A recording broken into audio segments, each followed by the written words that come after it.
जो वाद संवाद परंपरा 14वीं शताब्दी के पश्चात, after 14th century, the way the dialogues are happening, and then in the last quarter of this last phase, there is a colonization and the impact of colonization on Indian mind. That also is there. And okay, there is some problem with it.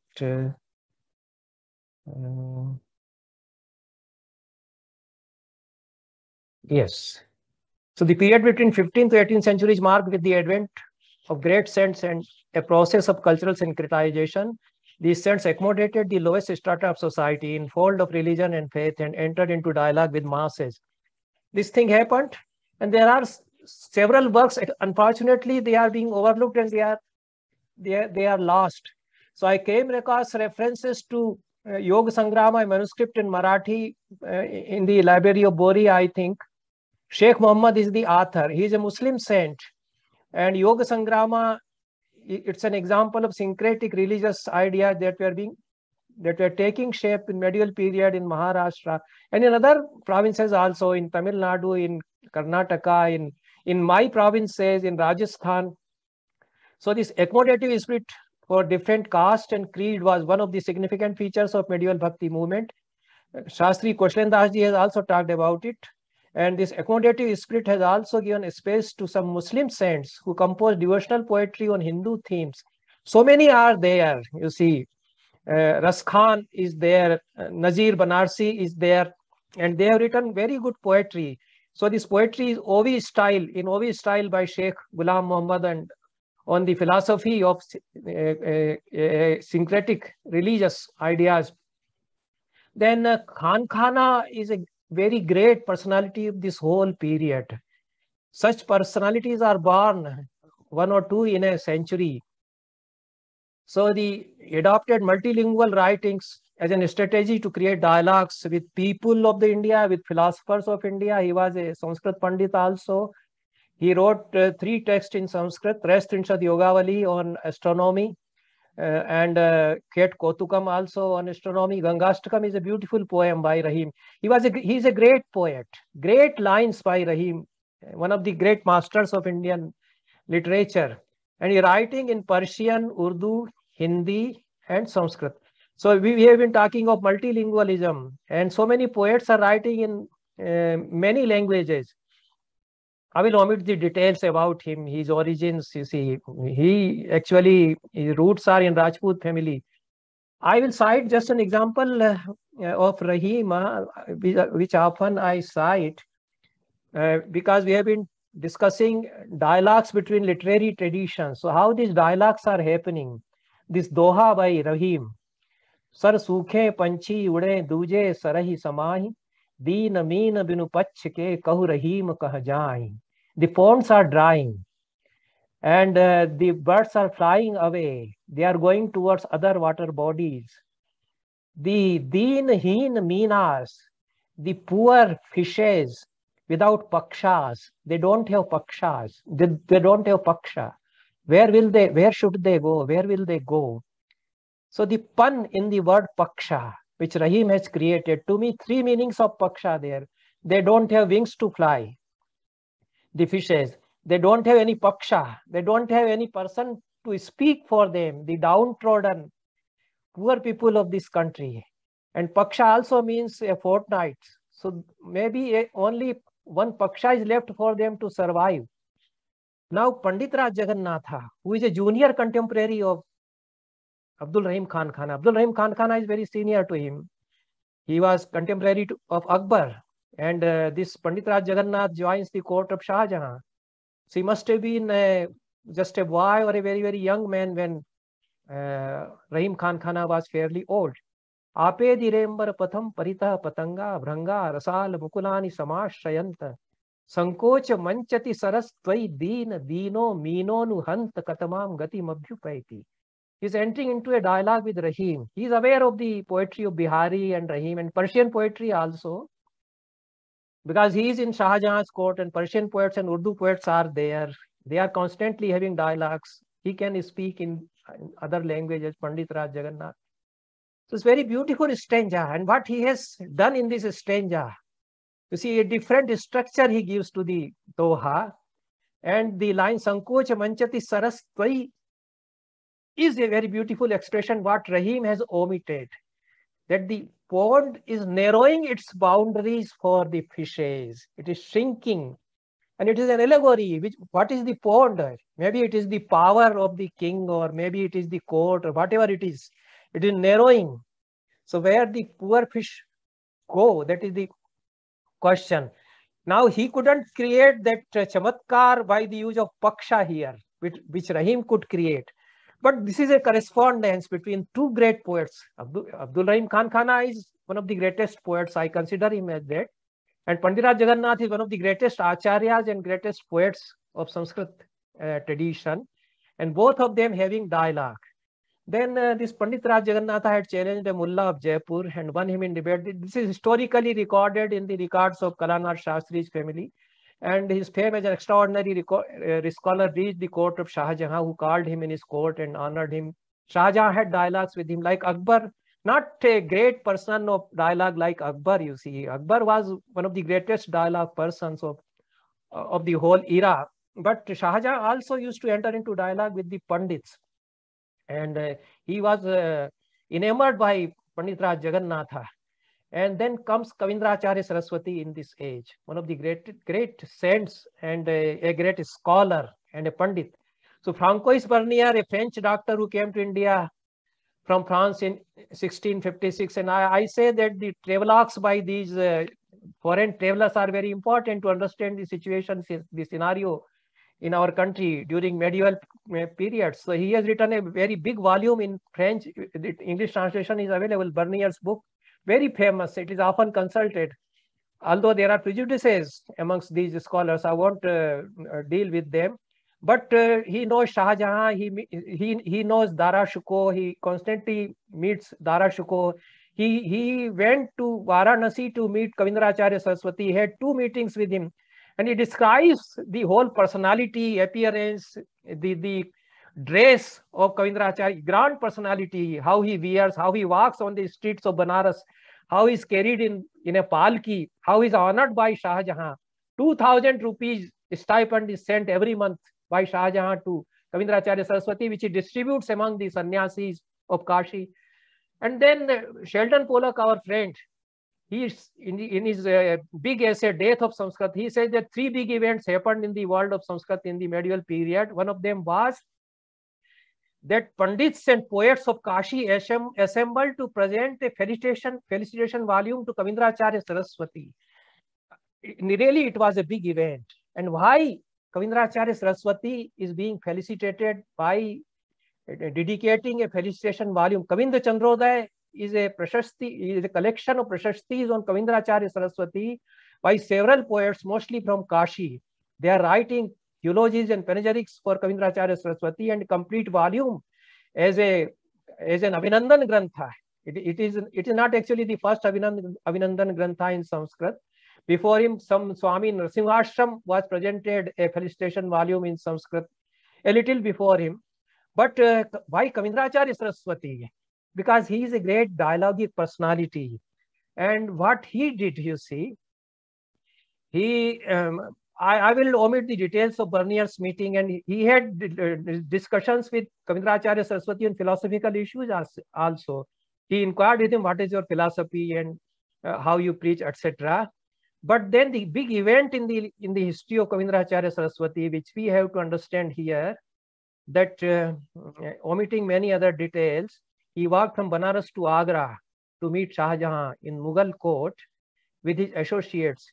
He was given a palki, but he walked on foot with the whole retinue, with his followers on foot. It must have taken maybe a month or 2 to reach Agra. Why this happened?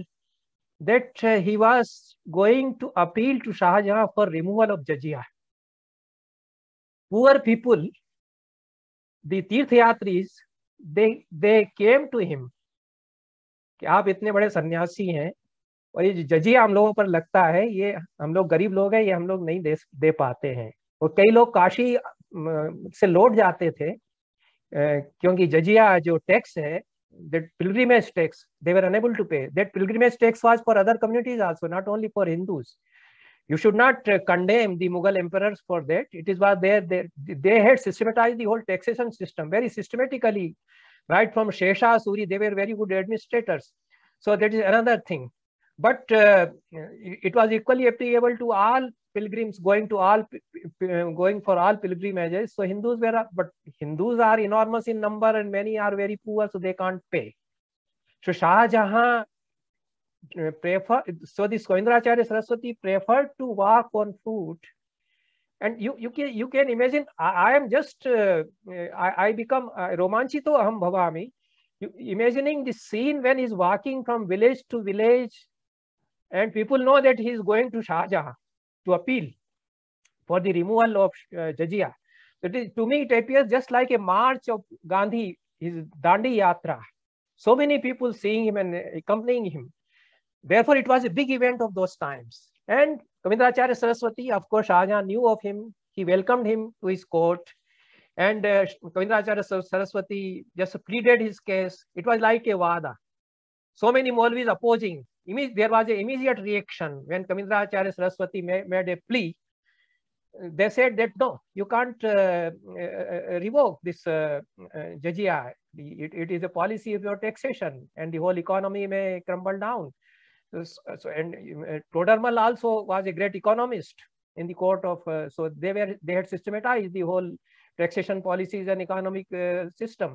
So Shah Jahan listened to him, and he initially refused. Then then Kavīndracārya Sarasvatī again pleaded his case that you are the emperor and you have to look to the interest of the poor people of this country. वो आपकी रियाया है और वो गरीब लोग हैं, तो आपको उनका इतना तो ध्यान रखना चाहिए, और ये टैक्स जो लोग नहीं दे सकते वो तीर्थ यात्रा से वंचित रह सकते हैं, तो ये तो आपके मजहब के लिए भी ठीक नहीं होगा.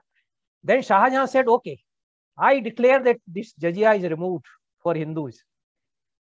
Even then, even if the Maulvis were opposing, that became a great event because of the dialogic strategy of Shah Jahan, like dialogic strategy of Kavīndracārya Sarasvatī, like Gandhi, and that became a very good event of the whole era. And therefore, Kavīndracārya Sarasvatī, and that felicitation itself is a dialogic diaspora. You see, so many hundreds and hundreds of poets writing panegyrics on Kavīndracārya Sarasvatī, and a volume is being prepared and a function is held to hand over. That Kavindra Chandrodaya is available. Very good poetry is there about Kavīndracārya Sarasvatī there. So listening to the tale of woes of poor and creating a public awareness about the issue, ability to argue the case for repealing the Jizya, and reciprocation by public and the intellectuals. This was the strategy of Kavīndracārya Sarasvatī when we talk of dialogic strategies of these great men of dialogue. Then comes Dara Shukoh, and the Sanskritist must study the text of Dara Shukoh. Two Pandits amongst us, Jagannath Pathak and Babulal Shastri Shukla. They have prepared good editions of his Samudrasaṅgama, a Sanskrit text in hermeneutics that was first written in Persian by Dara Shukoh, Mazma-ul-Baharain, when he translated it into Sanskrit. I will not now go into great details. This Dara Shukoh, this is a misnomer. Dara Shukoh is a misnomer. Dara Shukoh means a terrible, dreadful person. And this Dara Shukoh, a compassionate person, this name was changed by Aurangzeb.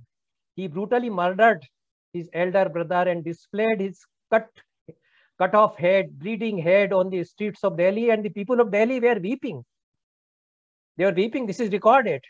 And Aurangzeb created a reign of terror to show the people that this will happen to a person who fights with me. And Ramananda Tripathi, one of the great sannyasis and poets of Sanskrit during those days, he was guru of Dara Shukoh. He used to teach him Yogavāśiṣtha. This is also recorded in the verses of Kavindra Chandrodaya and others. He wrote a very pathetic elegy on Dara's cruel murder of 5 stanzas in Sanskrit. Dara Shah Vipat Suha Kathamaho Pranana Niryantyami. This Dara Shah have been murdered. And why my pranas do not go away? A guru and a sannyasi and a teacher of Dara Shukoh, he is writing this Shok Kavya on Dara Shukoh. So what a personality he was. He was a Sufi and a visionary, and he was seeing the vision of an Asian culture, creating bridges across cultures. And the whole text talks about very systematically what are the Panchamahabhutas in Vedanta and what are the Mahabhutas in Islamic philosophy.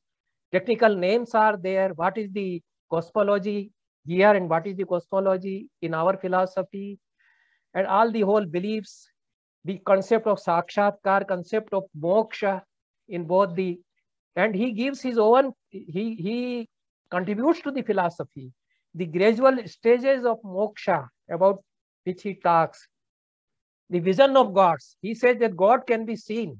He was rebuked by the conservatives, Maulvis. Akbar was also very much rebuked, and he had constantly to live in terror of the fanatics and fundamentalists, Akbar and Dara Shukoh both.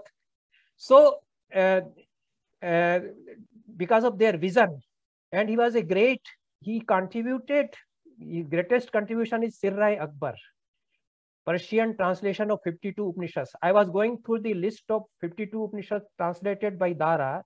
I found that 5 of those Upanishads are not collected in the volume of 200 Upanishads that I have. Maybe those 5, I don't know whether they are known or they are with us now or not. Just as some of the manuscripts Al-Biruni is referring, they might have been lost. They were available to him in India, and some of the Upanishads available to Dara Shukoh, perhaps they have been lost. We do not study Dara Shukoh and Sir-e-Akbar from this point of view. And it is because of Dara Shukoh that Upanishadic philosophy is known to Europe and to those great European philosophers whom we cite, Schopenhauer, because it was the Persian translation of Dara Shukoh, Sir-e-Akbar, that was translated first by Antakil Duperron in Latin, and Latin translation of Persian translation of Dara Shukoh was translated into German. That reached Schopenhauer. Then he is praising that great text, and I keep it below my pillow every day, and it has been a solace of my life, and it will remain a solace throughout till I die, etc. So this is Dara Shukoh's contribution to world culture and Indian philosophy, that Indian philosophy and Upanishadic philosophy is known to the West till early 20th century through his Persian translation, his understanding of Upanishads and Vedanta philosophy. So with this, because time is running very, very short, details of all this, I have written elsewhere also. My paper on Dara Shukoh is available. The whole categories and comparison and hermeneutics that he creates, it's a great text. It is the first great text in hermeneutics of Vedanta and Sufi philosophy, and very systematically created after having dialogues with Sant Baba Lal, a Kabir Panthi, and those dialogues were also recorded. The persons who documented them, Chandraban Brahman and other, their names are available, and 7 dialogues of Dara Shukoh with Sant Baba Lal, they were recorded. And otherwise, Dara Shukoh, who names is as Param Mukta Purush, something like that, a very good adjective is there in his Samudrasaṅgama. Dara Shukoh used to write in Sanskrit. One of his letters is available in Bikaner's Anup Sanskrit library, written in Sanskrit, and this whole text is written by Dara, because it is a different kind of Sanskrit. कोई बच्चा जैसे लिखता है 10वीं class में, school का बच्चा जिस तरह से लिखेगा संस्कृत सीख करके, it's a good dialogue text, otherwise a philosophical text, but it is written by Dara, that is no doubt about it. So I will omit other details, and I will end this. Balram Shukla ji, I now request him